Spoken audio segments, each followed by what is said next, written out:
Honorable Prime Minister Dr. Terrance Drew, members of the media, sign language interpreter Mrs. Lanicia Collins-Williams, listening and viewing audience, welcome to the Roundtable. I am Adelcia Conifer-Lance, Press Secretary to the Prime Minister of St. Kitts and Nevis. With the aim of maintaining transparency and accountability as part of the government's good governance agenda, the Roundtable is held on a regular basis to keep the public abreast of issues happening within the nation.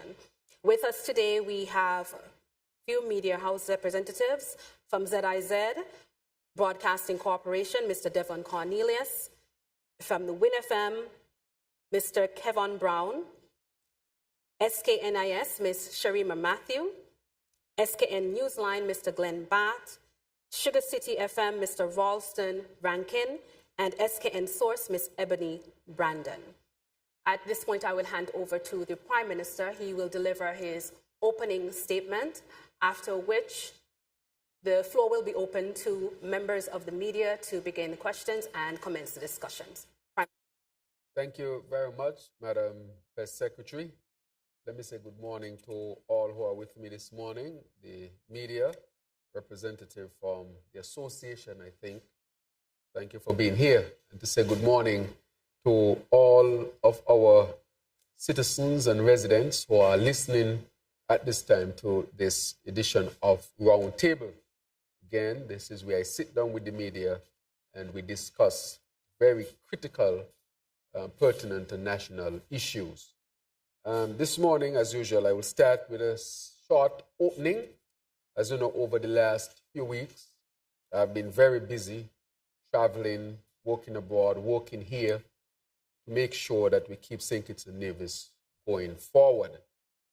And usually after significant trips, I will sit and update the country as to the successes of the trips and what the trips would have dealt with, so that our people are always informed in keeping with our good governance agenda, which deals with transparency, openness, integrity, and so forth. Not just by words, but by action.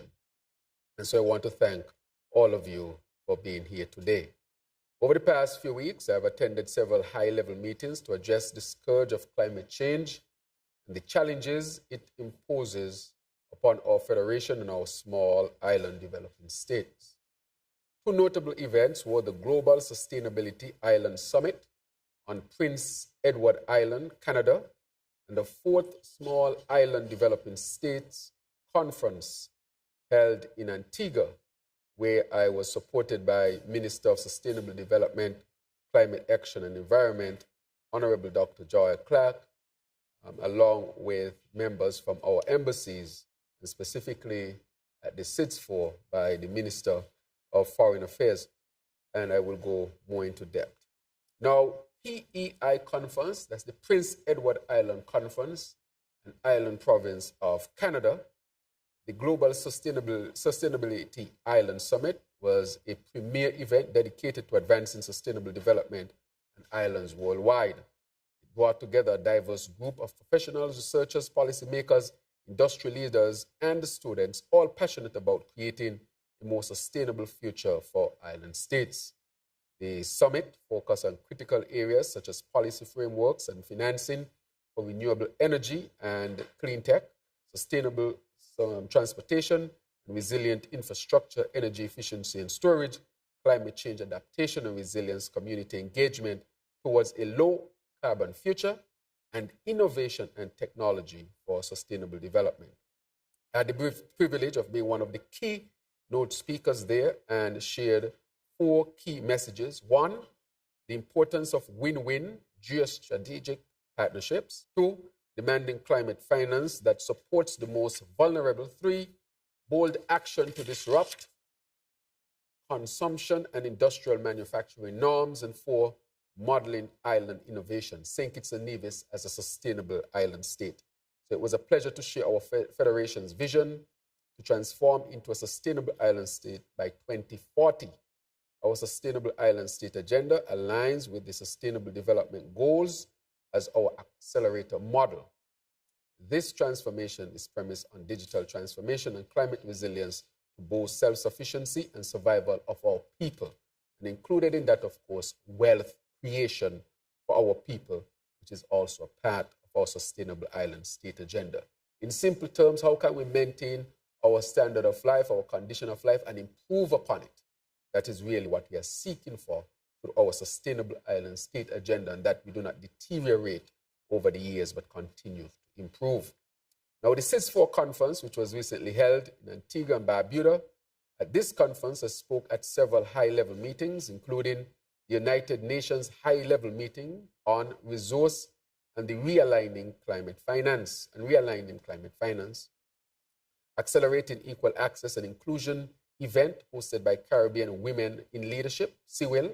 I want to thank the women of the Caribbean for inviting me. I was the only male on the panel, but I was welcomed and was able to share with them how we can deal with the issue of gender inequality as it pertains to the whole issue of climate finance and developing resilience, adaptation, and sustainability. I shared our Federation Sustainable Island State Agenda and underscored the ongoing challenges that small island developing states face due to climate change, emphasizing the robust mitigation strategies necessary to combat this existential threat. In addition, my colleagues and I held several bilateral engagements, further engaging on our Sustainable Island State Agenda and discussing investment opportunities. This too was critically important. I also want to update you a little bit more in depth with respect to this one very quickly to let you know. There were plenary sessions. I had the honor of delivering remarks in my capacity as head of government of St. Kitts and Nevis. It was an opportunity to highlight our nation's priorities and commitments on the global stage. 2, Caribbean-European Union Partnership event. I participated in discussions aimed at strengthening the partnership between the Caribbean and the European Union, focusing on sustainable development and mutual cooperation. 3, interactive dialogue with Ambassador Bosa, engaging in a meaningful dialogue where we explored avenues of enhancing diplomatic and economic ties.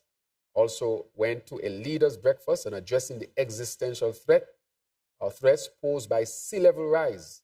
During this breakfast meeting, organized by the President of the General Assembly of the United Nations, he's Trinidadian, I discussed the critical issue of sea level rise and its impact on our islands. One of the highlights that I brought, or examples that I brought, was Koi Hotel. I said to this meeting, the President of the United Nations Assembly, that Koi Hotel no longer has a beach because of the rise of sea level. So if we were to look out here, we'll realize one of the issues affecting Koi, it is because the sea has taken over its beach. I also speak at the UN high-level meeting on mobilization of resources for SIDS. I presented on the need for increased resource mobilization to support the sustainable development agenda for SIDS, sustainable small island developing states such as St. Kitts and Nevis, and most of us in the Caribbean. I also had an interactive dialogue on revitalizing small island developing states' economies, CWIL event, as I said, bilateral meeting with the U.S. Secretary of the Interior, Deb Haaland, and Ambassador Roger Nias. She's actually what you would consider, she's part of Joe Biden's cabinet. We discussed areas of mutual interest and cooperation, particularly in environmental and development matters. We also had bilateral with Omar Shehadeh, meeting with the special envoy of the UAE, Minister of Foreign Affairs. We explored potential collaborations between our regions. We spoke about St. Kitts and Nevis having now under construction 2 desalination plants in our federation, one in St. Kitts, one in Nevis. The one in St. Kitts is at Canada Estate, Canada Beach area, which is due to complete in July and commission in July of 2024. Again, helping our water situation. We spoke about how can UAE help us to expand their support for our desalination projects so that we can provide more water for our people.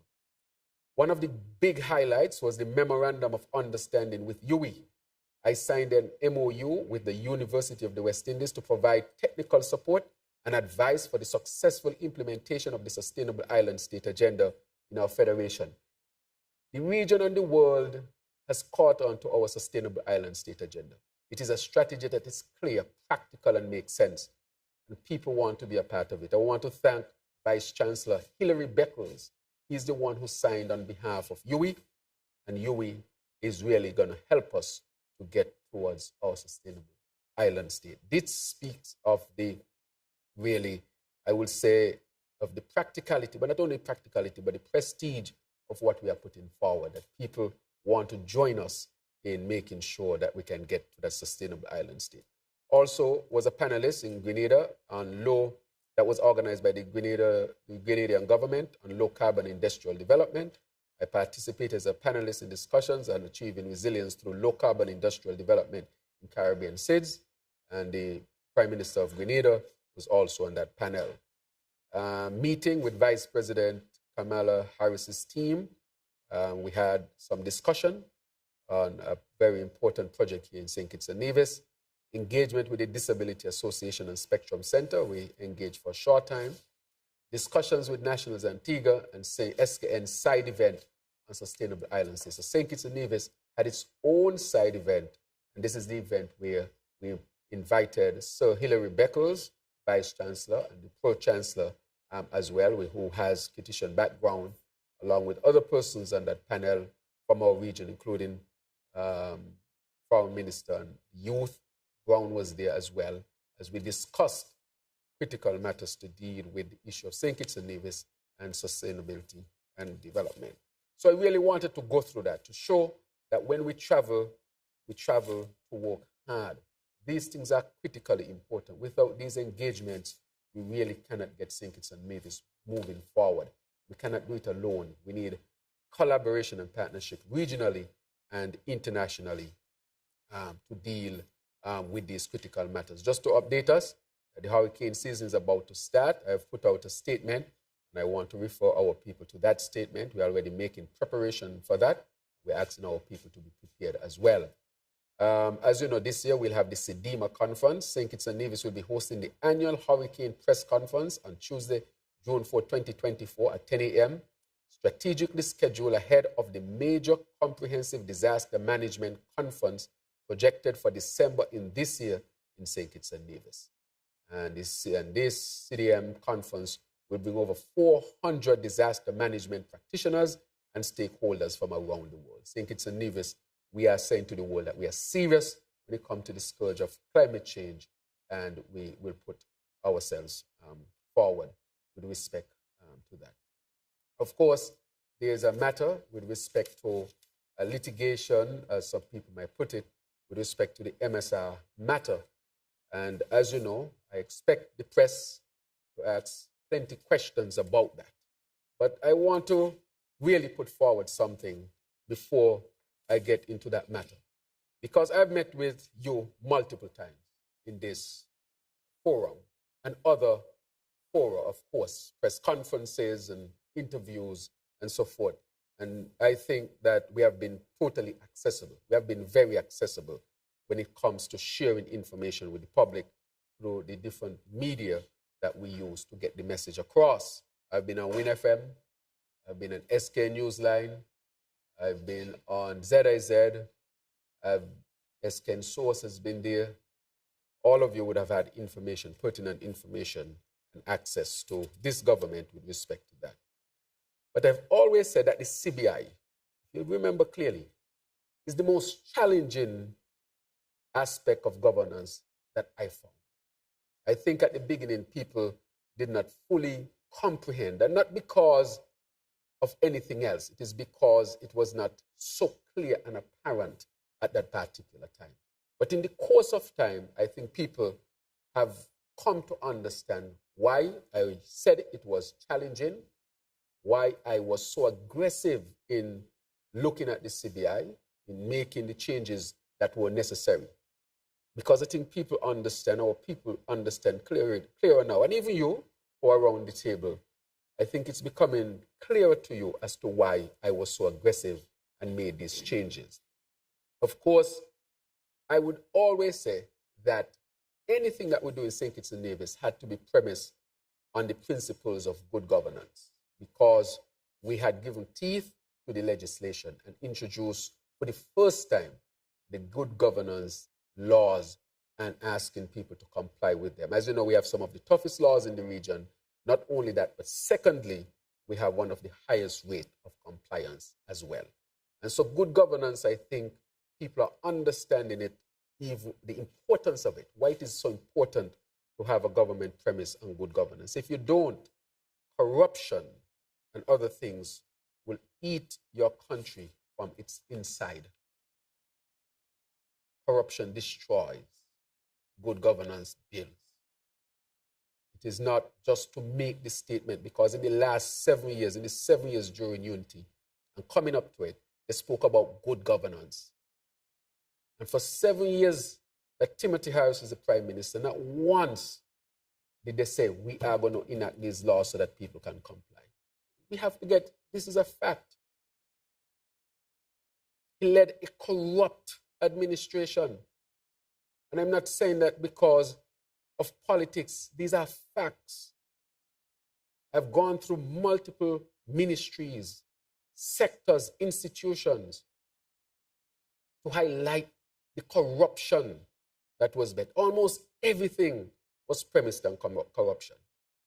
Deeply corrupted. Still bothers me. How is it an administration, a political entity that premised itself on good governance end up having one of the most corrupt administration that we have seen? How did that happen? Is it corruption why that entity fell? At the heart of it, it was corruption, misinformation, dishonesty, distrust that caused it to fracture when it fractured. And the people of St. Kitts and Nevis, in their wisdom, recognize that this does not represent what we wanted. The CBI, just like anything else, is no different. And so we wanted to make sure that the CBI would be premised on good governance principles. So I'll go through a chronology of all the things that this administration would have done under my leadership. August 2022, Prime Minister ordered an internal review of the CBI program. I was sworn in on August 6, 2022. One of the first things that I did was to order an internal audit of the CBI program. Of course, this program had been running since the 1980s, 1984. To get a full audit will take some time. But I wanted a quick view as to what was taking place so that we can start making the changes. Since taking office, that was one of the first things I did with respect, and that was August 2022. December 1st, 2022, I, as the Prime Minister, of course, the cabinet, made a visit to Dubai to meet with agents and CBI stakeholders. I went to discuss with them about the evolved CBI program that we are introducing based on sustainability and good governance. In December 2023, we brought new CBI regulations. They were published. Board of Governors introduced oversee operations of CIU, review developer applications, and prepare submissions to Cabinet. Technical committee set up to review files and advise minister. Underselling/discounting was criminalized. I want to stress on that. Criminalized. When we made the changes, we made it a criminal act to undersell or discount our CBI program. These SRNOs were made public. I spoke of them. So we are not waiting for somebody to tell us what should be done. We were proactive in saying that if anybody undersells or discounts our program, that is a criminal act. And that was introduced in December 23, 2022. Since 2022, just a few months since we took office, since we came into office. A few months after that. February, investment regulations. Because we heard that there were those who might have wanted to advertise our program as if they were selling some commodity down the street. and new international marketing agent due diligence requirements. All this, we came in August 2022, and this is early 2023. Look at the many things we did between coming into office and in the first few months. On February 25th, 2023, historic U.S. Caribbean Roundtable and CBI held in St. Kitts. 6 principles agreed by all 5 CBI countries, which, of course, we move quickly to start to put in place. July 17, 2023, I attended EU CELAC summits in Brussels, and I met with other leaders, with the EU Commissioner about the CBI. In July 27, 2023, third new CBI regulations with fundamental price changes. We changed the price then. Real estate minimum, private homes minimum, banned applications from nationals of a number of countries. August 18, 2023, SKN officials met with UK Home Office to update them on the new regulations and prices. October 26, 2023, SKN officials met with the US Treasury Department along with officials from other Caribbean CBI countries to discuss progress on the 6 agreed principles. November 2023, FATF OECD November 2023 report, misuse of citizenship and residency by investment programs published. They published that. We took note of that as well. January 25th, 2024, SKN officials met with EU Visa Office to update them on new regulations and practices. This is about us being proactive. February 10, 2024, public announcement of CIDD unit to be set up to conduct continuing due diligence on economic citizens worldwide. The continued due diligence unit would be headquartered in Europe. This will ensure that citizens holding passports issued by St. Kitts and Nevis and residing and working internationally abide by the laws of the countries in which they reside and visit and international laws. We have brought this new type of innovation approach forward to continue that. Alert the Ministry of St. Kitts and Nevis citizens who are being investigated or otherwise, liaise with and report to international law enforcement, retrieve passport issued by St. Kitts and Nevis if there are issues, and create policies to mitigate and address risks associated with SKN citizens.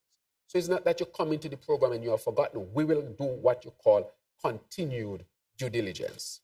March 13, 2024, the EU member states ambassador, COREPA, agreed their position on a draft regulation which updates a mechanism that allows the EU to suspend visa travel for third countries whose nationals are exempt from visa obligation when traveling to Schengen area.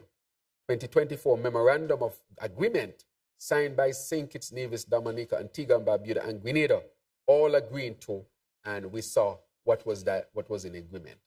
In March 26, 2024, CBI unit bill tabled in Parliament, CIU to become a statutory corporation with requirements for reporting to Parliament. All this done. There is nothing that anybody did that drove us to this. We started immediately and taking office because we were determined that the CBI and any other thing that has to do with the government, that they would come under the governance, the good governance agenda, including this. So we are not reactionary. As a matter of fact, we are ahead of the game. And therefore, that is why I would like to say, that is why nobody can implicate me in anything. I know there is a part of it that talk about a judicial review, that those who would have gotten citizenship under the prison project, that they should be revoked. We introduced criminalization for anybody who would have undersold or who would have, misrepresented the true cost of our citizenship by investment. So we did not wait on anybody to do that. That is why we know we are ahead of the game. Nobody should be able to take any government to court for good governance. You should have good governance from the beginning. And this demonstrates that this government is serious about that. And so I'm very proud. That is why good governance is important. It is not a cliche. It is not just talk. Because these type of things can embarrass countries. These type of things can turn off people.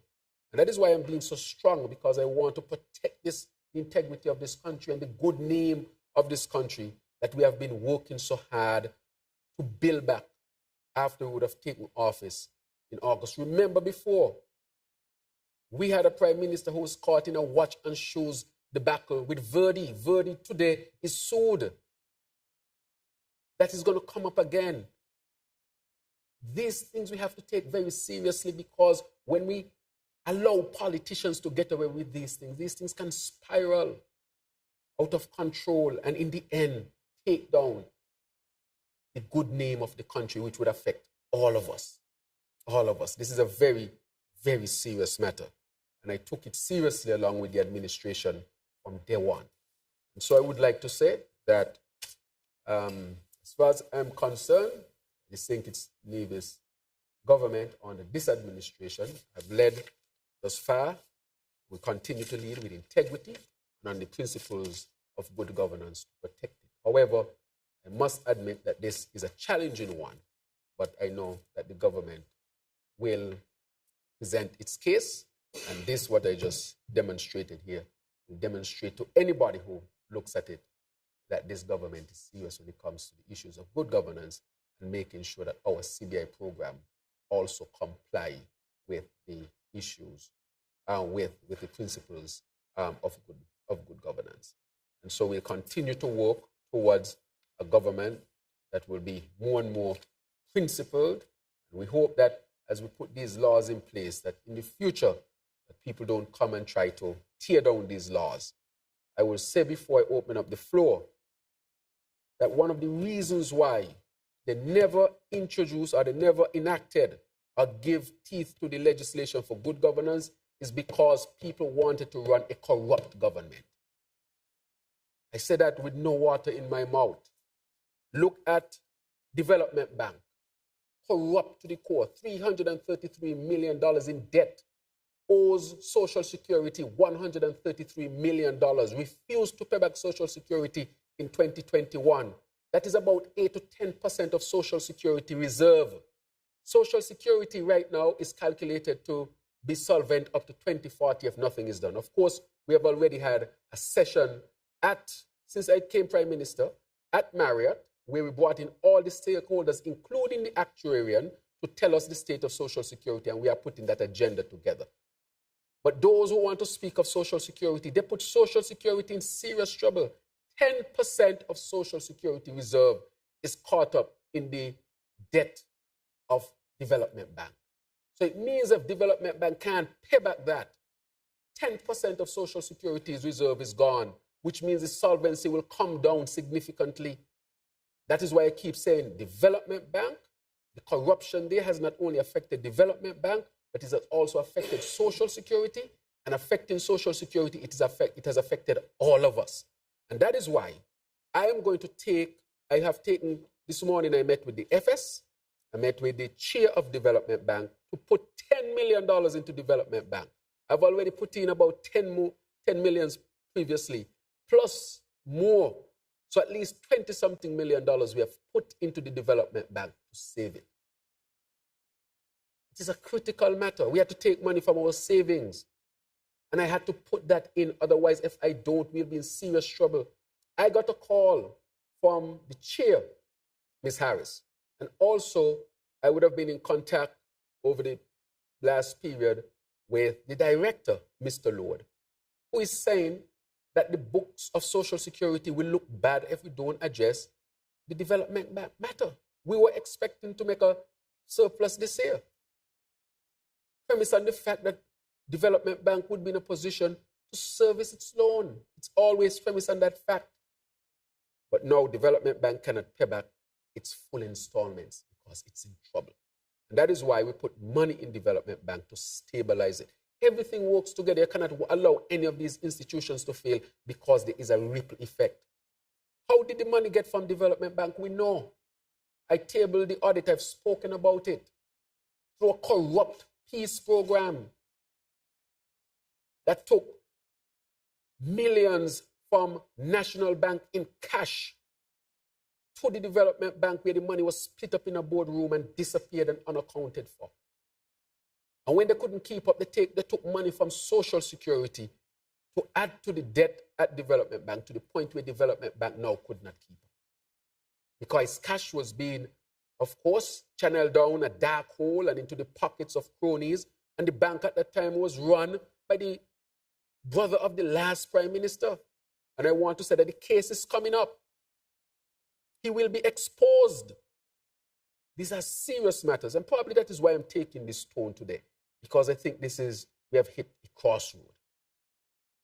This is a serious matter. Our economy has the potential to grow, but we have to fight to stabilize everything at this particular time. That is what I have been doing since we have taken office. How do we keep all of these institutions stable? Because if any of them fail, the whole thing can have deleterious effect all through our economy that can take years to recover. And that is why they must not get away with this type of corrupt practice. So Development Bank is in trouble because of a corrupt peace program, among other things. Social Security is in trouble because 1/10 of its reserve is loaned out to the Development Bank, which is not able to pay it back. National Bank, as you learn, had to better its standards and continue to recover. But the bank is stable. So, if you go to even the central government and the many abuses, then you come to the CBI program as well. Everything was a corrupt practice. And that is why they never gave teeth to the good governance laws. That is why they didn't want to report and declare their assets. That is why they wanted to hide from the people. And so there are many other things to talk about, which I'll talk about, but I'll give you the opportunity now to the press to ask what questions you might have. So I open it up.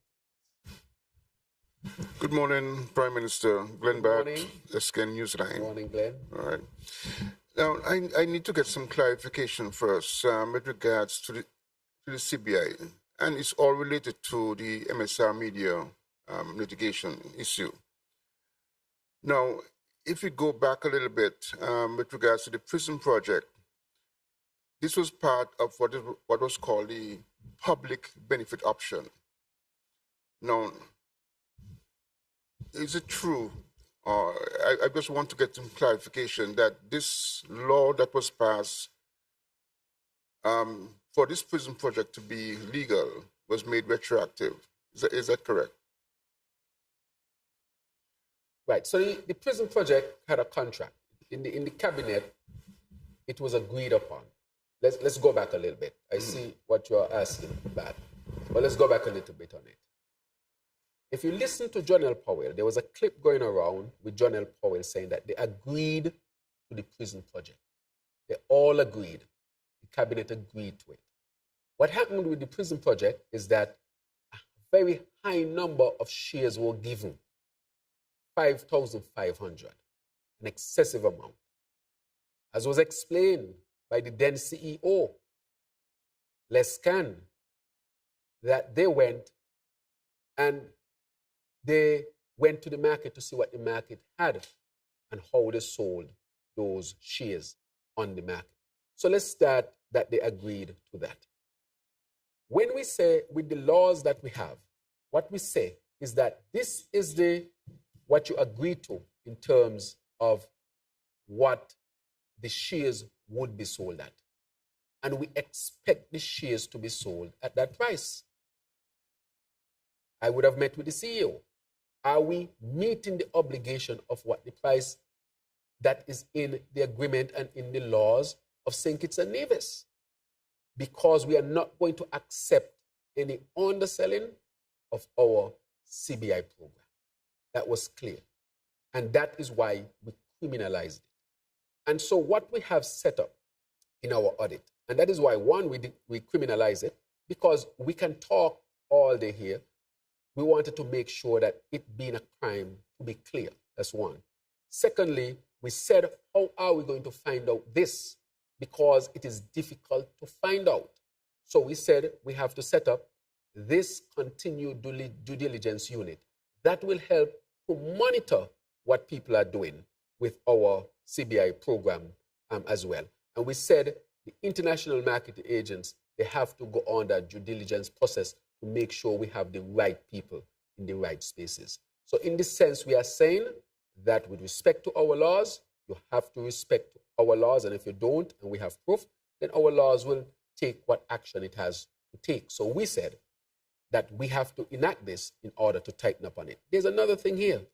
This one, it was called the AIO then, not just the public benefit is what we introduced after. It was called the AIO. At that point, it was the only one of that type. So it had what you call an exclusive. So nobody else could have gotten any other type of agreement under that heading, that specific one. There were two types, that specific one. So it gave them an exclusive. So we said if you have an exclusive, I mean, everybody else is excluded. So we said why this should be like that. And so therefore, that is why we took the actions that we are taking. So our laws are there. Our due diligence agent will be there to make sure that anybody who breaks the law, then the law has to be applied in that sense.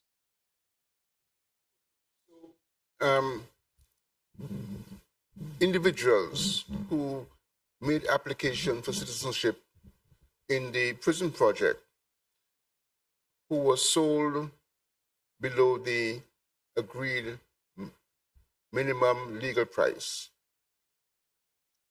are they going to be allowed to bring their contribution up to the legal limit, or are they going to be denied citizenship? Now, the other question that I have really is it's also related to the company that's involved, Caribbean Galaxy. I get the impression that Caribbean Galaxy was permitted to do its own due diligence. Is that normal, or is it the responsibility of the CIU to do the due diligence on applications? Right. Could you explain that, please? Well, I will say that the best practice that we have introduced, and we have gone further, that we want an independent due diligence company to do the due diligence. We have enacted that. Not only that, we have also gone to enact face-to-face, because that was part of the agreement that we should also have face-to-face interviews as well, or in-person interviews, however we can set them up that is feasible. So those two things we have done. So we have made sure now, because the best practice is to make sure that the due diligence company that does it is independent, to make sure that there are no questions of the integrity of the due diligence. So we have made sure of that. That's one. And two, if there are those who pass the due diligence, which we have insisted upon, and they have not done what is legally so to be done, those things are being looked at as well, because we have to address this in its entirety. These are challenges that I kept saying that we are being faced with. That is why we went and changed these regulations so quickly so that we can bring everybody up to the standard. If there are questions that everybody is not up to the standard, that they come up to the standard. So one, the due diligence, best practice, to have an independent due diligence company, and we've gone further to sign to have face-to-face interviews, whether it be by the technology or whether it be in person, but by a reputable firm. And secondly, to say to people that it's illegal to undersell our product. That is another point that we have made. Just to be clear, the 5,500 shares that you spoke of, do you know what percentage of that amount has already been applied for or already have been approved? Remember, in Parliament, I said that the previous Prime Minister, just for the prison alone, gave maybe up to 25,000 citizenships. You remember I said that? Because I think somebody was asking for the numbers all the time. Yeah. And I said we were doing an audit because, again, this program goes back to 1984. And because this was one of the recent programs, it was easy to extract the number from that specific program. Because I highlighted that because I wanted people to see that we had to zero in to see what was going on here because of the questions that were being raised. 25,000. So, that amount of money that's probably out there, is the government going to be liable to those persons, those applicants? In other words, do you have to carry out a refund operation to any of the applications, to any of the applicants on the program? We don't think so. We don't think we have to refund any applicant. As a matter of fact, the opposite question might be asked based on the amount, but we don't foresee that. We were really concerned about all the questions that were being asked and the sheer number of citizenship by this program. How many persons live in St. Kitts? What's the population? Roughly 50,000. And for one prison project, 25,000. And that former prime minister is talking. That is beyond appalling. That is, how can you have thought of using a prison project to offer 25,000 for citizens? One last follow-up. Going back to Caribbean Galaxy, I'm still not very clear. Were they carrying out their own due diligence on these applications? No, I don't. What happened? You have due diligence companies who, of course, are known to the CIU, that is where it is, and they carry out that due diligence and report the due diligence to the CIU. That is how it works. All right? In an independent way. So I want to make that clear as well. All right? Excuse me for a moment. Media houses, please let us kind of portion our questions to 2 questions per media house, and then we can rotate because we want to ensure that each person has adequate time to ask their questions. Okay, I see Mr. Cornelius, you have a question? Yes. Good morning, Mr. Prime Minister. I want to continue with the MSR media lawsuit. So we know that your administration has taken action with regards to strengthening the CBI program in terms of transparency, accountability. However, has the CBI Board of Governors, your administration, or the Attorney General taken any action or officially responded to the lawsuits that have been filed? And the second question is, the former Prime Minister, Dr. Harris, says that he's unaware of any underselling of passports as alleged in the lawsuit. What is your response to that as the minister over the CBI? I would say, just put frankly, Dr. Harris is untrustworthy. When the question, I'll answer your question, but I want to set the premise. When the question was asked about the number of citizenships in the last administration, talks of this is an industry secret was given as answers to the people of St. Kitts and Nevis. He himself said the money, we are not using the resources of St. Kitts and Nevis to build the prison. The citizenship of St. Kitts and Nevis is a patrimony of St. Kitts and Nevis. Irresponsible, out of order, cannot be trusted. I will tell you further that his family members had a company well embedded in the CBI program, making millions.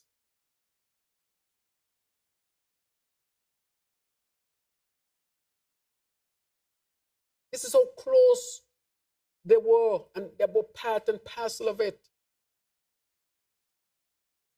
And so he cannot be trusted on this matter. And so with respect to the lawsuit, I got it yesterday, and I immediately gave it to the AG about the judicial review. I am not sued in any US or American court. It is my position as the Minister of National Security. That is where I come in. I have not received any money from anybody. They can search from up and down, left and right, which has been done. My integrity on this matter is critically important. I have to protect the country and my integrity. Can you imagine if I was naming this? Just imagine if I was naming this. I think part of the saving grace of all of this is that I am not named. No evidence on me. No questions about me.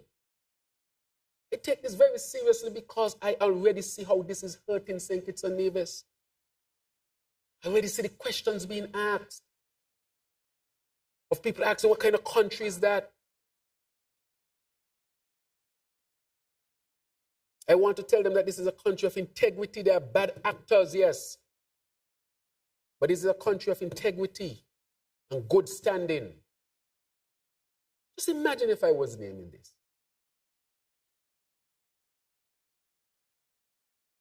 In a US court. Okay? And therefore, I want to say clearly that this is a matter that is a very, very serious matter. But where I come in is because I am the Minister of National Security. And I was served. And so the AG now is making sure that all of the lawyers who we are to have are there. But again, it is a judicial review to say those who were granted the citizenship. But we are not just looking at any galaxy matter. If you look at what we did with our regulation, is to make sure that what we have done is to strengthen the program outside of any one agreement or project, is to strengthen the program. And that is why you see I was pushing so hard to get the MOA signed by the countries of the region. And I think it's only St. Lucia who is outstanding, and St. Lucia is showing favorability to come on as part of it. And so I would say that that is where we are presently with respect to Tweet Cornelius in terms of the lawsuit, and that, of course, I would make sure that always the integrity of this country is defended. Always. The integrity is defended. And so we will defend the integrity of this country. Good morning, Prime Minister. Kevin Brown, WNFM. Yes.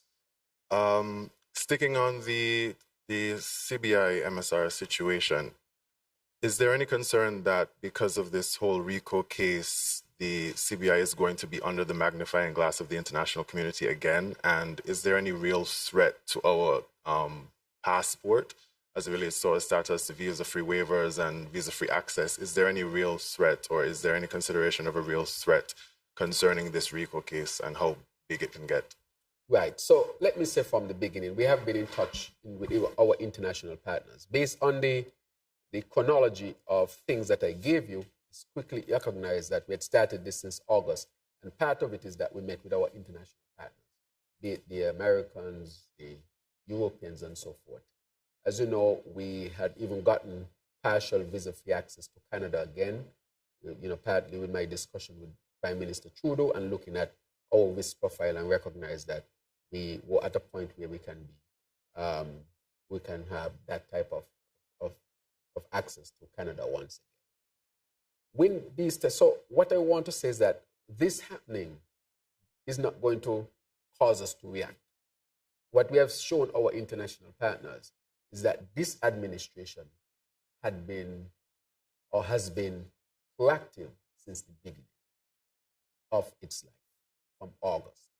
And that engendered a significant amount of confidence in our international partners. We'll continue to say to them, we are pushing, continuing to strengthen, continuing to make sure that what we do is to protect us, protect them, that we are allies in this particular endeavor. We are good actors. So I'm very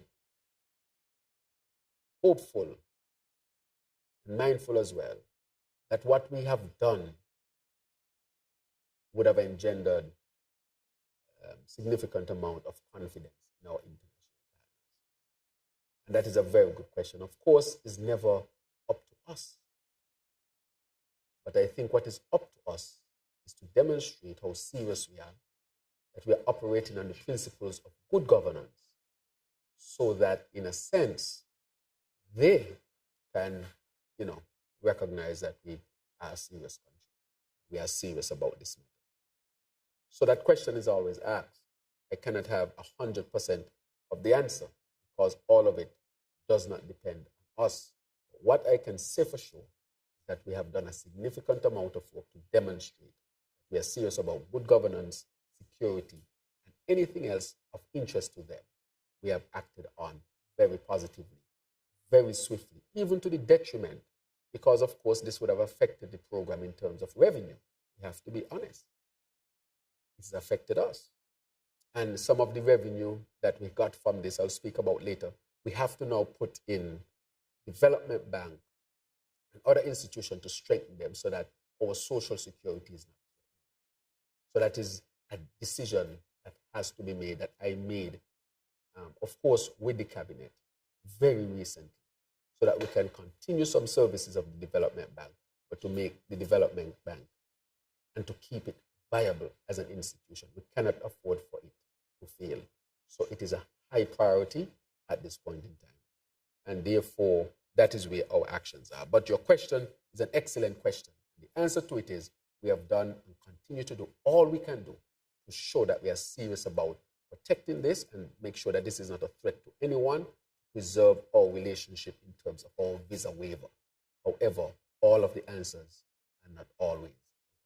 But we hope, and we have seen signs that what we have done has engendered goodwill from our international partners. Good morning, PM.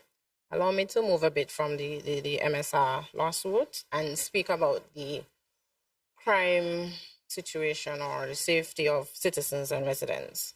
So the government has recently demonstrated its commitment to combating crime and illegal use of firearms. And look at the recent gun amnesty initiative. Are there any other measures being considered to amplify this commitment? Okay. Which one was that? Crime and safety. Yes. The commitment. Just give me that question again. Are there any other measures being considered to amplify the commitment to combating crime? Yes, of course. Thank you very much. So we have been doing a significant amount of work. I want to say today that we have invested significantly in the Ministry of National Security. We have invested in social programs as well. One, when it comes to mental health, we have increased the number of mental health practitioners here in St. Kitts and Nevis. Secondly, we have invested in making family counselors available. We are going to increase that number significantly. We are going to embark on building out our unit to deal with mental health and drug abuse. We have a capital project to do that. And so mental health is being built out significantly. That is part of it. The other thing, our approach of dealing with crime and violence from a public health perspective, we are coming to the point where we are getting ready to implement. We have done the necessary studies on it, get the necessary task force, and of course, this involved Dr. Isben Williams, and we are at the point where we are now going to start to implement a number of actionable moves to put this in place. So I'm talking about the social aspect. We launched the Elevate program, which is a program that took us some time because it was data-driven, and it is a program that can be replicated across different countries, across different communities, of course, and we have invested significantly in that. So we are looking at the social aspects of crime and violence prevention. That is why I started there, because now when you come to the law enforcement standpoint, we have done a whole police recruitment class since COVID. We have bought a significant amount of transportation. We have invested in new technology. in terms of CCTVs and other types of technology. We have restarted the K9 unit. The K9 unit is back on board.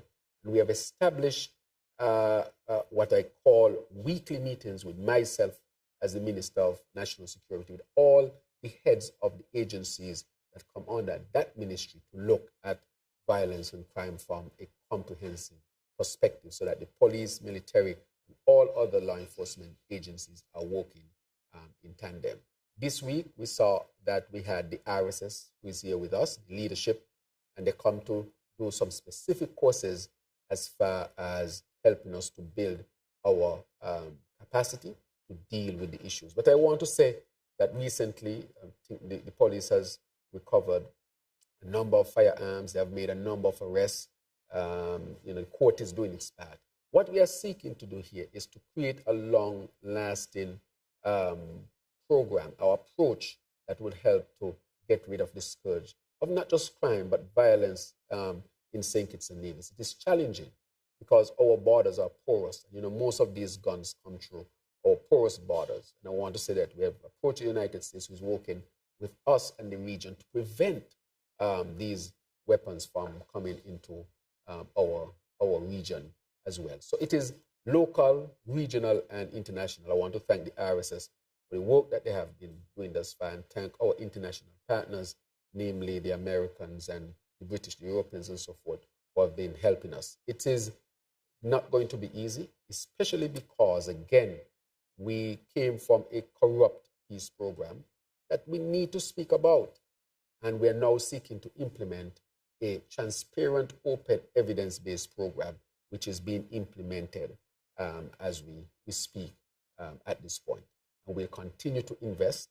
There are some areas that we're going to invest in, including new units, new type of approaches, which will be revealed at a later time. But I'll wrap up by saying I want to thank the RSS for coming in this week and helping us significantly with our investigative and approaches and so forth in dealing with this scourge, and they have helped tremendously in terms of what we have achieved. So we'll continue to work with it. Thanks. Yes. So the hurricane season officially begins tomorrow. But we've already begun to see the effects of the upcoming hurricane season in May. And it is predicted to be one of the most, if not the most active to date. How prepared are we as a federation? And should this be seen as another wake-up call for persons who are still on the fence about the existential threat of climate change? Right. So let me say with respect to that, this year is going to be as active as it is going to be because of climate change. We will see this year an increased number of storms, the severity of the storms. We know that the named season started June 1st, but we know that we started to see the conditions for adverse weather effects even in May as a result of two things, climate change and El Nino. El Nino is still around. So El Nino plus climate change is like adding fuel to the fire. And so this year, we can expect between 4 to 7, I think, category 5 storm, or 3 to 11, I think, category 3 to 5 storms. These are dangerous storms. And so I want to ask our people to prepare. NEMA has started its work. The board, we implemented for the first time a board from NEMA, which has started its work. The consultation, collaboration with the communities that have started. And I've asked NEMA to do a drill before we get to the peak of the hurricane season. Why is it important? These drills are critically important for us to do so that in the event, we would have already have some level of practice and institutional memory in how to deal with these storms. So yes, we are already dealing with them. As you can see, SEDEMA, the hurricane press conference, I think is on June 4th here. And at the end of the year, SEDEMA will hold its annual conference here in St. Kitts and Nevis, where we are expecting over 400 persons who are experts in the field of weather, climate, adverse events, and so forth. So St. Kitts and Nevis is stepping up to the fore, not just with respect to what we do locally, but to lend our regional leadership and collaboration on this matter. Yeah, good morning, Prime Minister. Ralston Rankin, Sugar City FM. It's been a while. I've been so busy, but good to be here again. My question, and I'm gonna stick on my colleague with in terms of the crime, as she just mentioned. One particularly, the gun amnesty that was recently given for persons with illegal firearm. What is the result of that same gun amnesty that was given to persons with illegal firearm to turn in the weapons without being arrested or prosecuted? Did persons actually turned in their illegal firearms? And if so, why hasn't the public been informed of that? And since holding office, still on the same illegal firearms and firearms.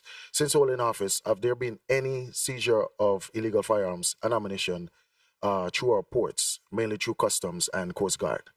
Because I know there used to be reports, and if that is the case, there haven't been any reports of such. So Right. could you elaborate on that a little bit? All right, good. Thank you very much for that. I think, well, I know there will be an update as to the results from the amnesty. So I don't have all of the figures at this point in time, or so I would leave that and refer to the police at this particular time. And if not, I can ask them to contact you. Because it's such a specific thing, I would not want to comment. But we did have the amnesty period, people were informed and so forth. So yes, the other thing with the illegal firearms that was being discussed, Customs can give you those numbers. But what we have done there, we have brought back the canine unit for one. And I think that the canine, well, the dogs should be up to par now. We brought it back since we got there. And we have also joined to get new type of scanners. Recognizing is that there are ghost guns, and there are people manufacturing guns in their homes, even if not in this jurisdiction, and try to get them through illegal means and not necessarily through the port. So we know that there are multiple ways that they're now seeking to avoid that particular way and using other means of getting them in. Let me tell you what we're going to do. Well, I don't know if I should talk about these things. I'll have to ask the law enforcement experts if I should reveal these things. But I can tell you very advanced technology will be used in terms of helping us to detect these new ways in which the smuggling is taking place. And the fact that guns are being manufactured in houses outside of St. Kitts and shipped into St. Kitts as suspect. I can tell you they have picked up, you'll be surprised the technology that is being employed at this particular time. So those I would tell you because there are specific questions. I'll refer you to the police, but I think the police is putting its report to put before the people. So I will not speak prematurely on it. Quick follow-ups on that. Given the fact that we're surrounded by pretty much water and many open beaches, the technology that you're saying will likely to come on stream, will that yes, be a big factor in terms of the Coast Guard? Because okay, I can say the first time we're going to introduce two types of technologies to deal with our open borders that will be enacted by the end of July. One before the end of July and the other one by the end of July. And so that will significantly enhance the Coast Guard's guarding of our shores and our coastline, so to speak. Prime Minister, colleagues. The first question I'll ask broadly in the interest of time, and this will have to do both with the issue of the CBI, areas of corruption that you have referred to several times in the press conference, and that is with respect to existing and newly enacted legislation. Not all laws have retroactive impact. And so with specific relation to those two areas which we've zoned in on this morning, both existing and newly enacted legislation, are we going to be looking back for persons who may have broken laws and see if these are areas which need to be criminally prosecuted and passed into the hands of the DPP? Right. What we are going to do, and you ask a good question, that is why we're going to set up the unit called the continued due diligence as such. At any point, if anybody would have broken any of the laws, I think it is important, and this is no different. If you have broken the law, when what you did was done, then action has to be taken. Now, with respect, and I see where you're coming from, with respect to the selling, we brought a specific criminal part of the SRNO if you're on the cell, and I think I gave the date with which when we did that. Because there could have been an argument whether it was a criminal act or not. And to eliminate whether it was or not, we introduced the law at that particular point. However, and so it will start to be enacted. So that will have to be looked at very carefully by the legal people to see how far back you can go. What we would not ever compromise, in addition, is our due diligence. And that is why, even if you bought the citizenship years ago, we are going to set up a unit that can still make sure that you are compliant. So with respect to the retroactivity of this particular law, that I know is being looked at. And the thing is, if anybody breaks any law at any particular point, they should be prosecuted. But in terms of the specific that we put in, that would have to be looked at as well. That sufficiently answers that. The other one I want to ask is in your capacity as finance minister, because so many people here in St. Kitts and Nevis were affected by the Republic Bank issue and the post-dating matter that went back as far as 2022. A lot of people had their bank accounts wiped out. ECCB did issue a statement saying that they were going to look into the matter, but their scope to take action was limited, and protections for those persons in terms of recovering the finance was still thrown back into the hands of the bank, who had to provide some means of settling the debt that is now incurred by them through no fault of their own. Are we looking at legislation now that this issue has arisen? Because I don't think anybody would have anticipated something like this occurring. What are you doing to look at it? Because this was one of the areas ECCB said their hands were tied with in taking action. Right. So this is a matter that's affecting people across the region. And I had an opportunity to meet with one of the high-ranking officials in the bank and was told that the bank is looking at this to resolve this matter. I can say that. So I had that opportunity to have a discussion with respect to this matter when one of the regional managers came into St. Kitts and Nevis. So it is an ongoing discussion. And yes, we are going to do what we have to do, always protect our people. So I'm hoping that the bank, which has said it will resolve the matter, would really resolve the matter to the benefit of its customers, which include our people. And secondly, we have to make sure that we tighten up where we have to tighten up to continue to protect our people. So we look to see what will be done for our people and make sure that when it comes to the banking sector where we have to tighten up, we will tighten up. So that discussion was had, and I'm looking to see the result of that.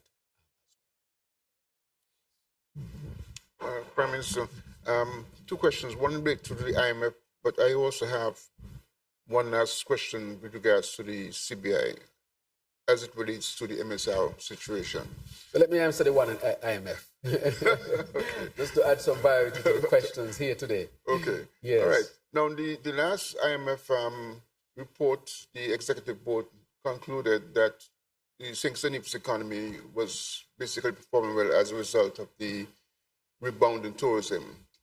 But it also points out that the CBI revenues are going to be declining significantly from about 54% of gross domestic product all the way down to about 10% by 2028. Now, with the whole thrust towards getting St. Kitts and Nevis into a sustainable state with regards to energy, geothermal and the solar energy, etc., those are a little bit more down the line. So between that medium-term range and current, there's going to be like a gap. How does the government plan to stimulate the economy, generate employment, generate foreign exchange income during that gap period between now and when we put all of that energy capital into play? Right, that is an excellent question, Pat, for multiple reasons, because that is the crux of the matter. You see, let me premise this on going back just a little bit, then I'll get to it, of course. where are we? We took over an economy that was in deficit post-COVID. Again, it would be understood if you're in deficit post-COVID, but we were told we had a surplus. That is a dishonesty that I'm talking about. Even when it's no room to be dishonest, we were getting dishonest information from the previous administration. So you know that was the case.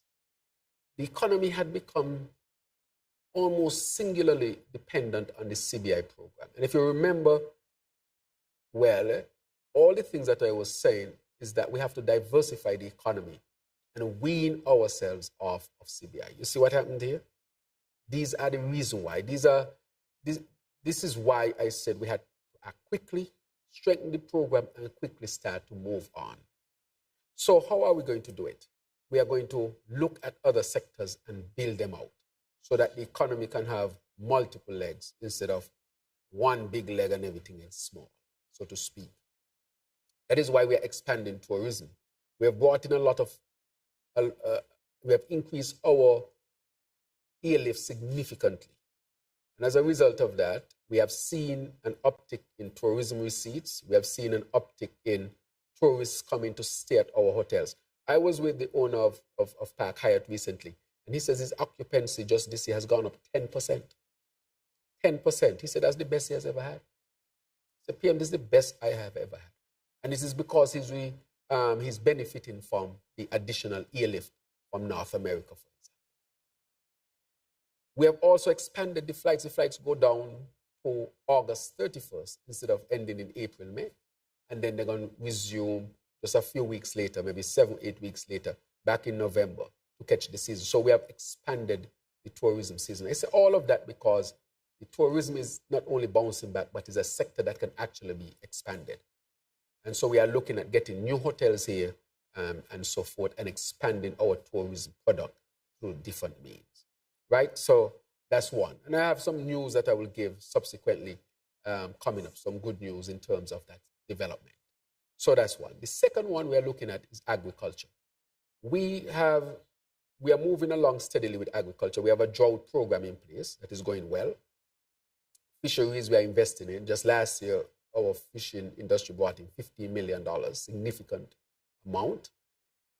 With respect to agriculture, the crop side, apart from the drought plan that we have put in place, we're also bringing in and establishing banana and planting as a major industry once again.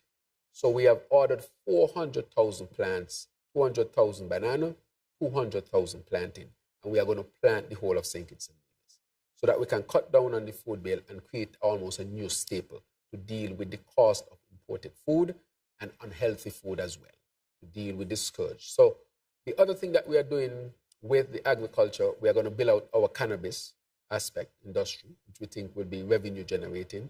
And secondly, we are in discussion with a major food producer for us to become suppliers to them. So we're going to start the first demonstration farm within the next few weeks. That I will announce. But the company has already made its commitment, and now we have our people here who is now speaking with them, setting up the mechanism to implement this. So agriculture is going to be expanded even more. As you know, we're building a hatchery to produce eggs along with the Taiwanese. That is, we want to supply all the eggs that we need. So we are going directly to cut our imports. We are now in the stages of developing with Southern University, Bearfoods, as a center of excellence for animal husbandry and so forth, and meat production and so forth. So we are going after chicken, eggs, animal production, fishing, which we have significantly improved and will continue to go after it. And we are significantly going to introduce new crops in terms of, well, on a large scale, banana planting and coconut as well, which we are going to bring in 30,000 slips of coconut trees. So we are going to expand agriculture. We're going to expand tourism. CBI will also be a part of the economy, so we're not going to end the CBI at all. We're just saying that we need to expand the others. The other one we're looking at is the orange economy, which we are going to invest in, and small business and small and enterprises. We have the small business unit, and in short order, we are going to have a significant small business plan. When I say in short order, in about 4 weeks, that the National Bank will be launching. so that small businesses can get a significant injection, but also to allow entrepreneurs to get an opportunity to start new businesses as well. So we are looking at it from all of these perspectives. And then the energy part, what we are seeking to do is to start the renewable energy. For example, we are looking at the solar farm, one way or the other. And that is going to cut electricity costs significantly within the medium term. We don't have to wait for the long term, while the other long-term measures would take place. The question becomes, would you have some challenges during that time? So that is how we're going to deal with the short term. The investments in construction, a new hospital that is already signed off on. That hospital is going to start this year, and is a $60 million investment. Significant. We're going to start roads, our housing program. We talk about the solar farm. We talk about the new hotels and so forth. So the construction sector is going to be beefed up over the next 6 to 8 months as well.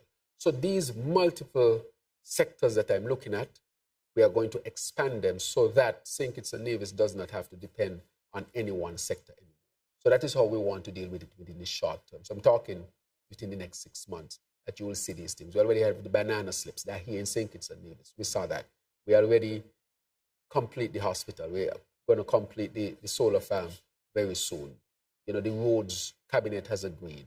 You know, we saw the hospital the hotel broke ground sometime. So these things are in the short term, and the housing, of course, which is also part of it, which we are finalizing as well. So we have a number of significant capital projects coming on board. What has happened, Matt, and that is why I said we had to act very quickly in terms of the CBI and getting the economy in different areas going, is because this has left a tremendous challenge. It's a serious challenge, a tremendous challenge. Because if you bring the economy to depend on one thing, and then you have development bank in trouble, Social Security that can result in trouble as a result of development bank. You had to stabilize national bank, the central government, and your main earner, the CBI, is coming under more scrutiny. All of that, which we have inherited. We have inherited all of that. And so we are seeking to really find solutions to all of this.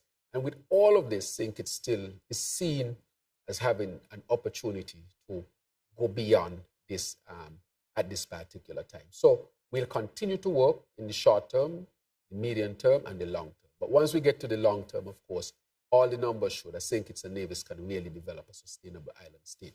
And so we have started. That is why we signed the MOU with the University of the West Indies. The University of the West Indies, Sir Hilary Beckles, Vice Chancellor, who signed the MOU with me. They have taken this on as a UWI heavily involved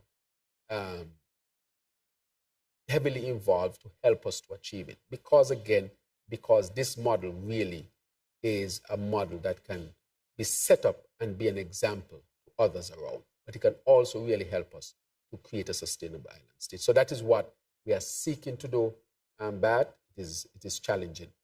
One of the things that I will say, with respect to what the IMF would say about the dividend and so forth, I mean, people will go in and pick out what they want.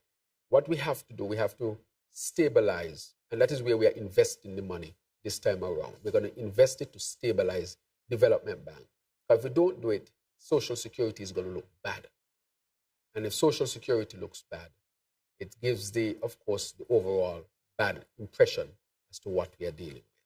But two critical things that we are going to do to help our people is the pension plan for the GAE workers, and we'll start the children financial education and saving plan. That plan is going to come on in September. So when students go out to school in September, they will have their account with $1,000. $500 will be in savings, $500 will be in shares, and we're going to give them shares. So we want our children to go up financially educated and also to have financial resources. So irrespective of which family they come from, that they can escape the grips of poverty. This is innovative. We have seen programs being done, but we have brought it to the national level, that we will share a part of that wealth with the children so that they can build more wealth. Wealth building is critical. Otherwise, if you don't do it, you're going to end up with these vicious cycles of poverty. If you have a lady who is, because most of our homes are single parent, she is not rich, has 2, 3 children, life is challenging. She can't save for them. She's probably not in a position to educate them on financial issues. I think the state needs to step in and help that mother to break any cycles of, low financial standing for the children. And that is where we are coming. With the JEA workers, a lot of them have retired. Their standard of living drops significantly when they retire because their income probably is 3/5 of what they used to get when they were working, and they already used to work for not that much. So a lot of them would enter into the old, I wouldn't say old, into the later years with significant financial strains and putting that strain on the family. So they're gone from being a plus to becoming a strain on the family. So by giving them their pension, it would help a significant part of the population to be more economically stable, and that would help families and communities and the country as a whole. Let me point out again that the last administration took away 2/3 of the gratuity for these GAE workers and refused to give them a pension. There's no explanation for that. But we think that giving our people, these are the ways in which you really help people. It cannot be just passive handout. A good pension is better than the passive handout. You are guaranteed a good pension of what you work for. Helping children to become educated and build finances from their time in school up to when they become adults is the way you help people to break poverty.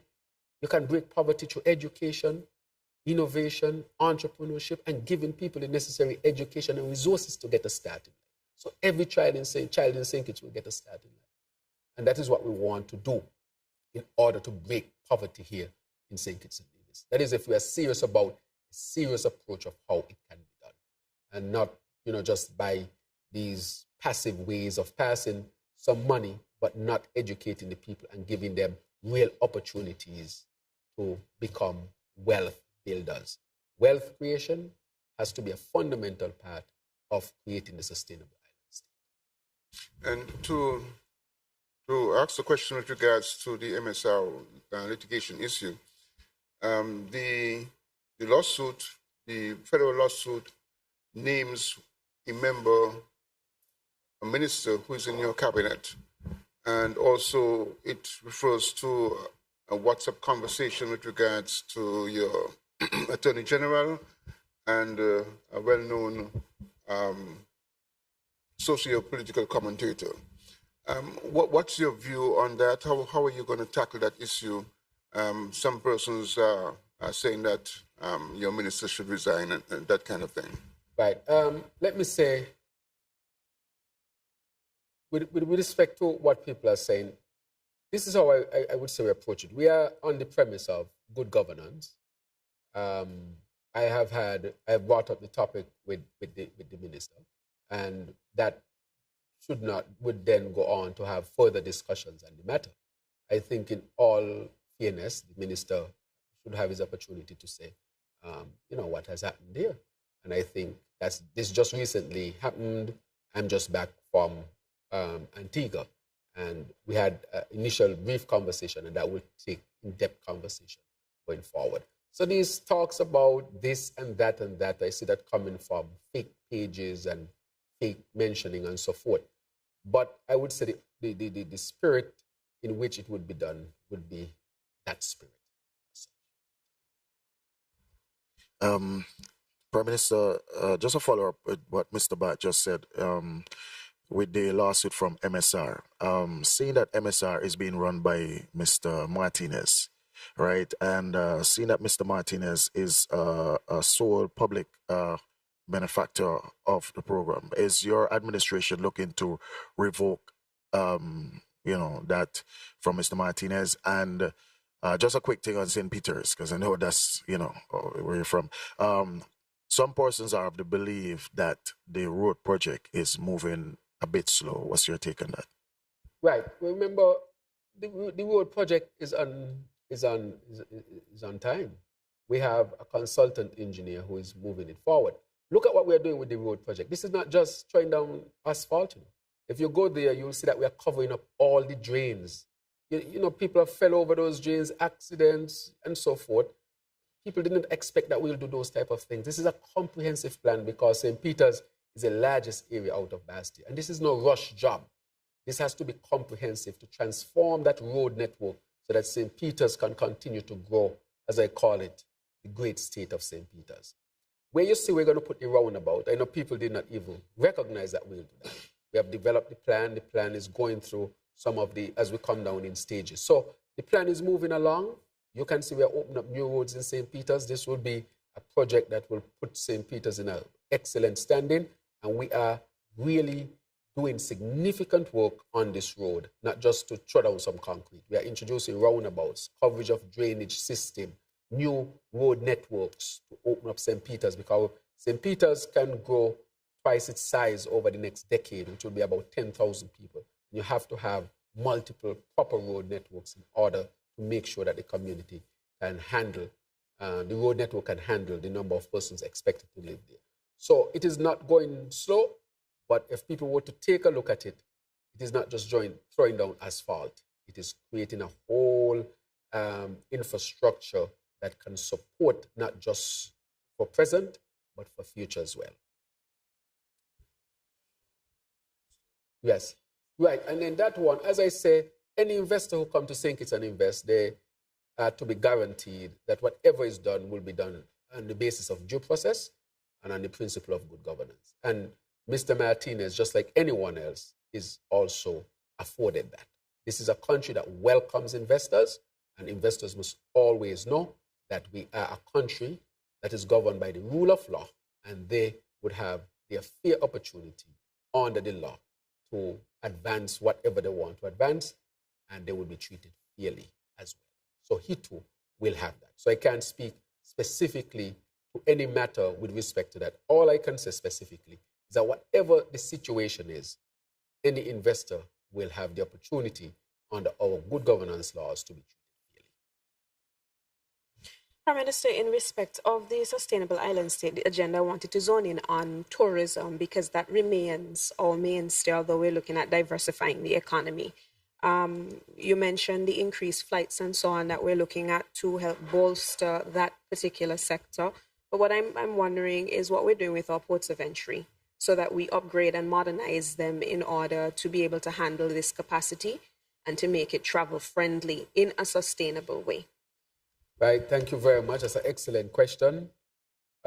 We have before us presently, and I can say SCASPA has before it a serious proposition, so to a serious plan. An investment group has put forward a plan to SCASPA, which is being looked at. I say that because that investment plan is to deal with the upgrading of the airport in terms of building jet bridges and so forth, and also to do some work at the port and at the customs and so forth. So that is critically important. So yes, we are looking at that seriously, and that is being evaluated, and a decision will be made very, very soon as far as that is concerned. Also, Kayanjet is looking to expand, to enhance its offerings to people who come here. So that is also part of the plan. But presently at the port, as you know, we have done the tarmac, so the jets can now come in. Before they couldn't come in. Again, that was a serious problem. Already you had major jet airlines were saying we may not be able to come to St. Kitts because look at how your tarmac is, the disrepair that's in. We have resolved that. And so they are coming in along with the new flights. We have introduced kiosk machines, which means you come in and your experience, you take your 10 seconds to go in and do what you have to do and clear immigration. You get a printout to show immigration, you are gone. And that has helped tremendously. We have come up with a plan to bring immigration, SCASPA, customs together to create what you call the airport experience. We have some challenges because one of the belts went down, and so we are fixing that. But the idea is when you come in, you can get you as quickly as possible in a safer way as possible as well. So we have invested significantly in the kiosk machines. But even beyond that, we have made sure safety. We have bought a new fire appliance for the airport, and we're going to increase the number of firefighters there to make sure that we are in compliance. But that fire appliance was critically important for us to advance, to upgrade our standing, our certification, our rating as an airport as well. So to say it this way, we have a serious proposition before us now. We have looked at multiple of them in terms of the upgrade of the airport, and we are going to give an answer to that very soon. I'm talking weeks. So So that is another project that can come on board as well. We have a number of projects before us at this time. Prime Minister, St. Kitts and Nevis's voice was undeniably heard at SIDS 4 in Antigua. Do you feel enough was said this time around to encourage real action by larger nations, especially in the context of timely access to financing? Right. Well, that is a very good question. Taking this issue of climate change more and more seriously in terms of the helping and collaborating with the SIDS, small island developing states. We cannot do it alone. It needs a lot of resources, financial, human resource, intellectual capacity, technology, all of these things. And with all of this, you still need these large nations to cut their emissions. Because it does not matter what we do. That is why we have to do it as a global approach. Because if we have all the money to do all the things to mitigate, but you're still up in North America producing significant amount of emissions, continuing to damage, which will continue to damage the climate. These changes will eventually lead to stronger hurricanes, hotter summers, more heat waves, lack of water, rising sea levels. So we can't do it alone. It has to be in collaboration. And I think that point is coming across more and more based on those who came to the conference, the way they were represented. And I think SIDS 4 is also a watershed moment. The last one was held a decade ago. People are recognizing that it's critically important that we collaborate and work together so that all of us can survive. Nobody in Europe can think, okay, I can just emit as I want to emit, and I will not have any repercussion.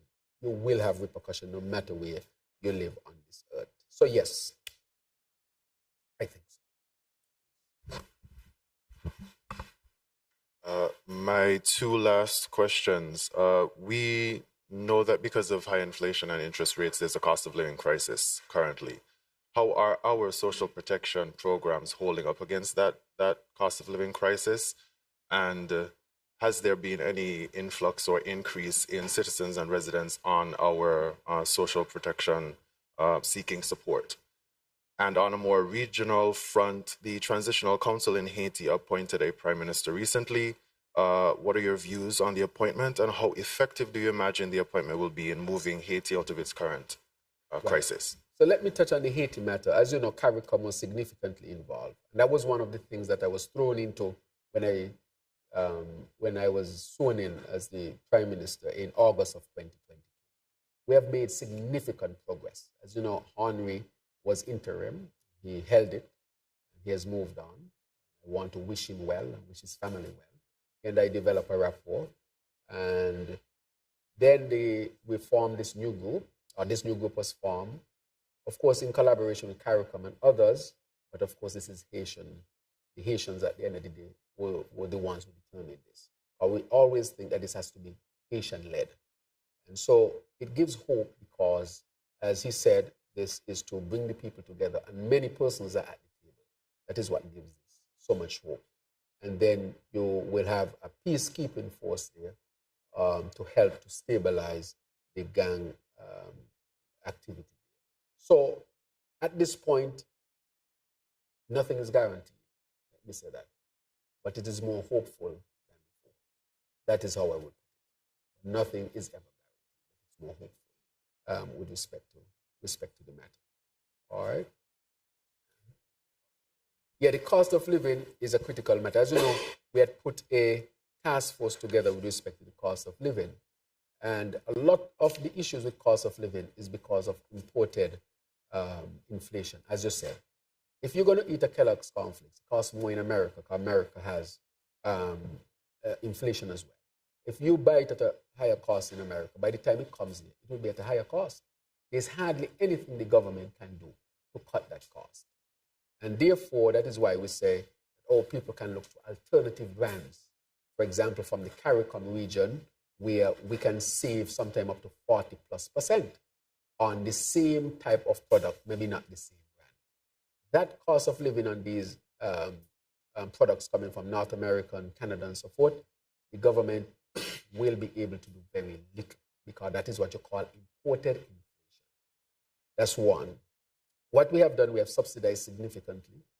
In terms, we have some zero-rated goods so that they can be as cheap as possible. We have also done a number of things in terms of outreach through feeding programs so that we make sure that all people have access to food.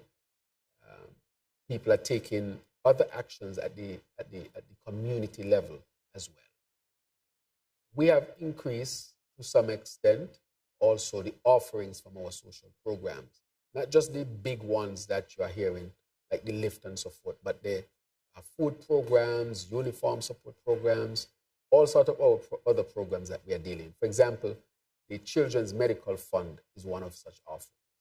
Because with the difficulty people going through, we don't want children to be dying. We have been able to help a number of children, including young Shavon, who I think all of us should be praying for at this particular time, who is undergoing treatment. That is a social program as well. So we have seen some more people reaching out, but we have been able to help a lot. Remember, a lot of people went back to work as well, and that has helped tremendously. I know about this because I had a foundation during the pandemic that delivered food for people. And I used to deliver food for middle-class people. A lot of those persons have gone back to work. So overall, people have improved significantly. Not because I'm saying so, but because my foundation, we have the data. We know how we delivered to people during the pandemic. Of course, very, respectful way. And we deliver significant, tens of thousands of dollars, hundreds of thousands of dollars worth of food and so forth. And a lot of those persons who we supported, a lot of them have gone back to work and their situations have improved. So things have improved, but we are saying the world is going through a poly-crisis, post-COVID, inflation, wars, climate change, all these things, and they are bearing down on all countries. But we have done significantly. We have subsidized the tank of gas, only $30. We have subsidized gas in vehicles. If it goes above a certain amount, we subsidize it. We are subsidizing electricity right now. Presently, we are subsidizing electricity as well. We are subsidizing food. We are subsidizing so many costs for our people here in St. Kitts and Nevis. And then we increase the minimum wage to give people more access so they can have some more money to buy more food. So all of these things we have done. I don't think that there's any country that has really dealt with it how we have dealt with it, especially after the last budget. But are there challenges? Yes. Am I going to pretend that some people are not having challenges? Of course I will not pretend that some people are having challenges. And I'm asking us to be our neighbor's keeper. This cannot be just a government alone to solve this poly-crisis problem. It has to be an all-of-country approach. Neighbor has to help. Because as we see what is taking place, oil prices going up, the cost of everything is going up. So we have to make sure that we do that. But yes, there is an issue with the cost of living. We are subsidizing heavily. And we will subsidize to the point, as responsible as possible. But we are making sure that we protect our people as much as possible as well. That is why we are going to lift to see how we can get it sustainable. That is why step, we are going to make it as sustainable as possible. We have now gone to elevate to make it as sustainable as possible. And we now need to build out a number of critical projects to increase the number of construction work, which has also increased, but we want that to be accelerated in farming, in the orange economy, in the renewable energy sector, and so forth. So there's a lot of work to be done. And it has to be an all-of-society approach. And I will not pretend that people doesn't have challenges. One of the things I would like to say, with all the talk during the COVID, and people had it hard. I think sometimes people don't talk about it because of how traumatic it was. Because if people were to go back to talk about how challenging it was for them, the horror stories you would hear would really be daunting for anyone to stand for long. And so I think to some extent we want to forget that period. You had real middle class people who couldn't eat food. So when people want to give the impression that things are more difficult now than then, I tell them no. Because I had a foundation working with good volunteers who went door to door, even delivering sanitary pads. This is how serious this was. So I just want to remind us of this traumatic experience, but not in the sense of harping on it, continuing to repeat it, but that we understand where we are coming from. So there's a cost of living matter, but I can say Kittians are better off now than they were 2-3 years ago, because I know that for a fact, a lot of our people back to work can afford food much better than they did then. They don't have to depend on a charity organization to live their lives anymore. But are there challenges? Yes, there are. And I will never pretend that they are not. That is why we are seeking to work and deal with this. Two final questions for me, Mr. Yes. Prime Minister. Regarding the Bastia High School, where are we at this present moment in terms of construction, the start date for construction? And the second question has to do with a topic that has been a topic of discussion for quite some time, and it has to do with fair share, where you spoke about the World Bank being involved in working out the fair share between St. Kitts and Nevis. Is Excellent. that still Yes. an active matter? Yes. What is the status of it? Right. No.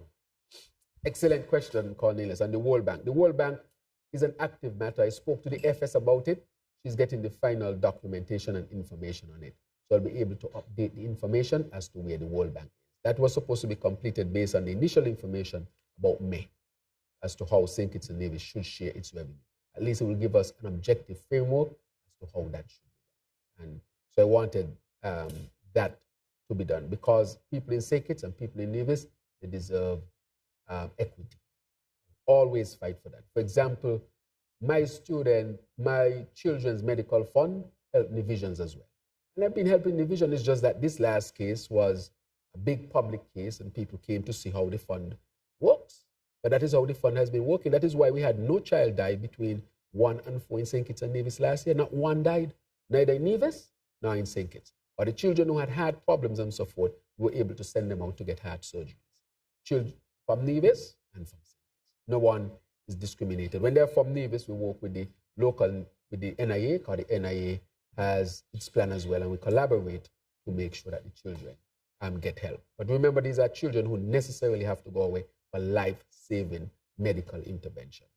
Okay, because for the most part in the Federation, children go to the hospital and they're taken care of. For free. So I just wanted to speak to that. And the children savings and financial plan will also impact the children in Nevis. Every child as well in Nevis will get their account, so they will not be excluded. So the Nevision children will not be left behind under this administration. They will get their equal share or their equitable share, let me put it that way. The other one with the Bastia High School, as you know, the Minister of Education, Deputy Prime Minister, revealed the initial concepts.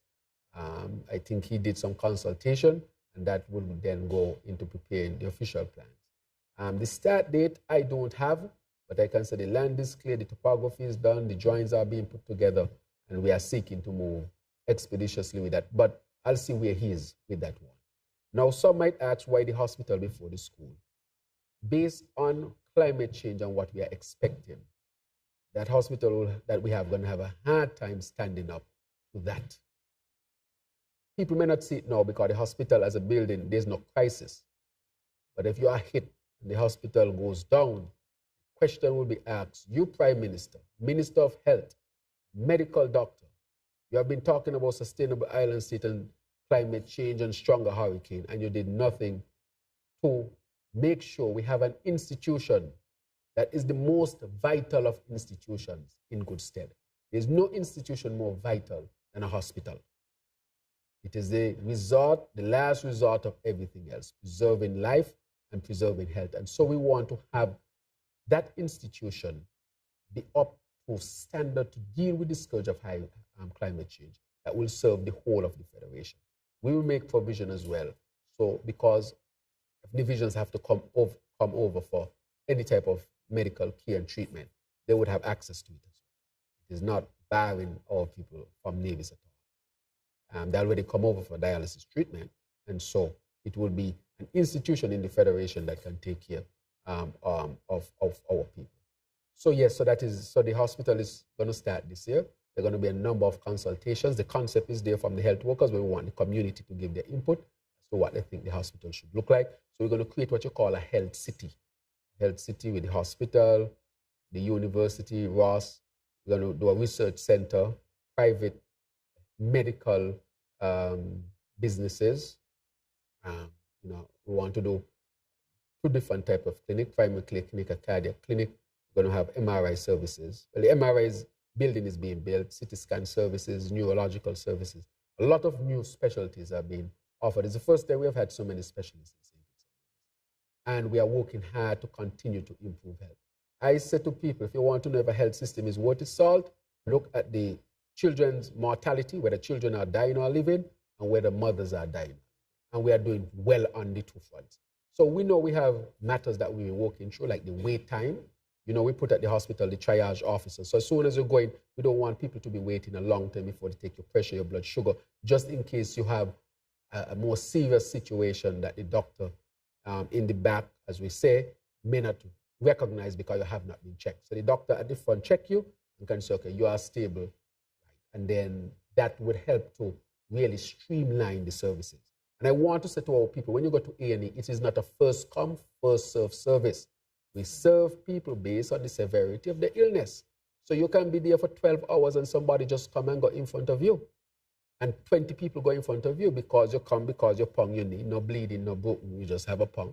But you have people coming with heart attack, strokes, asthma problem. I mean, it's logical that those who come in with life-threatening or critical and emergencies, that they should be seen first. And sometimes to stabilize a patient might take 2-3 hours because of the severity of the illness. So it's not a first come, first serve, but we want when you get to the hospital, before your vitals and everything are checked, we don't want you to wait too long before they're checked, let me put it that way, so that the service can be upgraded and streamlined. That is in place now, and from all accounts, it has cut the wait time significantly, and we will have one of the shortest wait time in the Caribbean, I can tell you, or even the Western Hemisphere on average. When I told people our health system will make sure that we become one of the safest places to have children on earth, I think people thought I was joking. I thought it would have happened next year, but it happened last year. So it happened for me a year and a half ahead of time. And I'm thinking that what we are doing here, by next year, it can happen this year, but by next year, we should have the shortest wait time to see a doctor and enter in, a medical officer and enter in the emergency room can be the shortest time in the whole Western Hemisphere. Shorter than Canada, America, Mexico, come all the way down into the Caribbean. Already we are the first country with no deaths of children between 0 and 4, neither in Nevis nor in St. Kitts. These things sometimes sound far-fetched, but when the results come, you realize that we were real. Look at the water situation. Remember, you had a past minister who said he can put his head on a block that no water will be found in Keon. I don't know if he has put his head on a block, but I hope not. However, the people in Keon have water. So, as a politician, you should be mindful of what you say. And sometimes we have big goals. We achieve them, sometimes no, but we should always work to create the best scenario. If you I want to ask another question. Yes. Prime Minister, yes. Are you, can you give us is it possible to get an update on the Joshua Obadiah Williams Primary School? Right. So it has gone out for retendering, get more people involved in the tendering process. So it has already been approved, I think. I think it should be completed very soon. That was the last update that I had, that it was in that stage of completing that procurement process. And then we're going to move forward with the Joshua Obadiah Primary School, which is higher on our priority list, of course. Madam Secretary, before you close me out, there's some matters I would like to go over. Yeah. Yes. Oh, okay. Thank you. Mr. Prime Minister, it's just two short questions, really. One relates to the port. Well, it's the taxi service between St. Kitts and Nevis and St. Kitts. On the St. Kitts side of things, there is a lack of facilities, and people are beginning to be concerned that there's nothing happening. What's the plan for that particular area in terms of development? So those who are putting forward the plan to do the port and the airport, we want to include that as well. So we want to say to them that this must also be developed. And with respect to iConnect, where they have developed, they want to also put that type of service there as well. So that's from a private end. But from the government's end, I know for sure that the minister is looking at it in a serious way, and that too will be included in some way. We will have a facility somewhere, whether it's there or on the other end, private, public, however we set it up. But we want to get a facility that would be up to standard on our end, as it is at the Navy's end. Also, Navy's is making a lot of money from it. People come in and out of St. Kitts, not paid anything at all. But in Navy's, I think, is what, $5? Yes. Yeah, $5. So I think Navy's is benefiting, and why not? Okay? Last question, and it has to do with the COVID Yes. fallout, so to speak. Yes. You remember during the COVID-19 pandemic, there were companies that were basically terminating their employees because they had not taken the vaccine. Now it seems as if there are some people who are sort of suffering because they did not receive any separation monies, nothing at all. So they are asking, is government able to do anything about the situation? Because it's really a painful situation for some persons. Right, and I know that the Labor Department is looking at it. What had happened, because remember, even before the elections, I had started to speak about it. So we said those who were separated and had gone to file their cases at that period of time with the Labor Department or the St. Kitts Nevis Trades and Labor Union, who had taken a leadership role on this, that as soon one of the commitment was on taking office, we'll have those cases reviewed and see. I think we settled all of this. I don't know if there were cases. I'm almost certain that there were some cases to come after that. I think maybe because, again, people were waiting to see if this was a serious plan, if this was serious. And I think that when people saw that people were benefiting, that they then decide, okay, let's bring our cases forward. But those cases that got dealt with were because we dealt with the cases and we're clear that those who had brought their matter either to the Labor Department or to the St. Kitts Nevis Trades and Labor Union as their representative. We had to do it alone. The government had to do it as almost an honorarium because according to the law, they really are not our labor. And that is why we are looking at our labor laws. They have no commitment. The institutions really, legally, have no commitment, no obligation. But we said that it was unfair, and we did it almost as an honorarium to those who had lost their jobs because they did not take the vaccine. So that is where that is. So I think the Labor Department is looking at those who come subsequently, who came after, but I think it was clear as to who would benefit initially. All right. Closing statement? Yes, thank you very much, Madam Press Secretary. There are some things that I want to address, especially in light of what was said in the last press conference. I cannot leave things just hanging. And let me make it clear that every time I travel, on a significant travel, I come back, I have a round table. So this talk about I'm coming after others is not so. This round table is scheduled specifically around that time to update the country as to why I travel. And so I'm here. But one of the things I wanted to address is the issue of salaries, because I heard salaries of person being mentioned, apart from not being truthful in one case, and apart from the fact that we are trying to get people here who give up a lot of their income, and what they work for here is significantly lower than they made before. We want to, because they have a spirit of contribution, we wanted to make that clear. But two things we must know. The consultant for the Bastia High School was making $650,000 per month. $650,000 per month. There's nobody else in St. Kitts and Nevis. That's all. That was the salary of all the cabinet members at year end. A consultant made that in a month. And that was one of the mechanisms that they used to avoid the procurement process.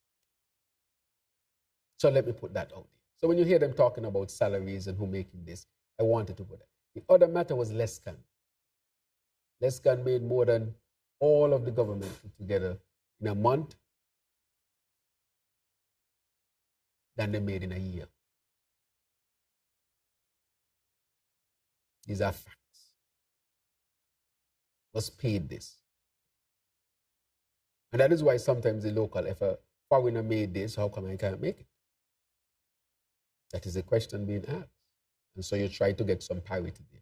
But I wanted to bring those two examples. So when people talk about salaries and so forth, for you to see how egregious this is. That is why we're going to ask back for our money for the Basque High School. $650,000 a month. You can't find one bricklayer and $21 million gone. This is why it's better some people be quiet. I made the analogy before. If you play cricket, there's some balls you leave alone. You say, boy, that's a good ball. Let me hold my bat here. You don't go fishing outside the off stump, you'll get caught. So how can you talk about the issue of salary and look at this matter here? The other matter that I wanted to talk about was people talking about legacy loans, especially with the National Bank. Really? How can you talk about legacy loans when you owe Social Security from Development Bank that was under the former Prime Minister directly? You owe them $133 million. I have not borrowed $1 from Social Security for development. And you come to talk about legacy loans? You're responsible for this. Let's go to National Bank. I'm in office how long? A year and a half? Going on 2 years, less than 2 years. The former Prime Minister was a Minister of Finance, had been in government for a very long time, except maybe 2 years since in the 1990s. 2 or 3 years, 93 to 95, maybe 2. And then when he was kicked out in 2012 to 2015, 5 years, from 95 to now, it's only 2 years he has not been there. And he was Ministry of Finance before, and talking about legacy loans? Really? Calculate those years. More than 2 decades, Minister of Finance you were, and he was also the Prime Minister for 7 years, and talking about legacy loans. All of this under him. Again, with the analogy, leave the ball alone. Say that's a good ball. Because if you go outside the off stump, you will be caught. These legacy loans are as a result of him. This is highly hypocritical for him to say. The other matter that he spoke about was pension. Again, why are you going to mention pension? You are a former Minister of Finance. Were in cabinet for a lot of years. Former Prime Minister. The GAE workers got no pension. The GAE workers' pension will start in July of 2024 under this administration. And you have the, as we say in St. Peter's, the gall to talk about pension. As a matter of fact, he hurt the GAE workers so badly because he took away their gratuity, cut it in. They were reduced to 1/3 of what they would normally get. So we have restored it, and they will now get a pension. So don't speak about pension at all. I speak about Development Bank to Social Security. I want to say that I'm going to take the money, put it in Development Bank, to stabilize Development Bank more, so that I can stabilize Social Security. That is what I'm going to do with the next set of money from our savings. I'm going to stabilize Development Bank and help Social Security. That is what I think is critically needed. So he should not speak about Development Bank. It was under him, and he left it $333 million in debt.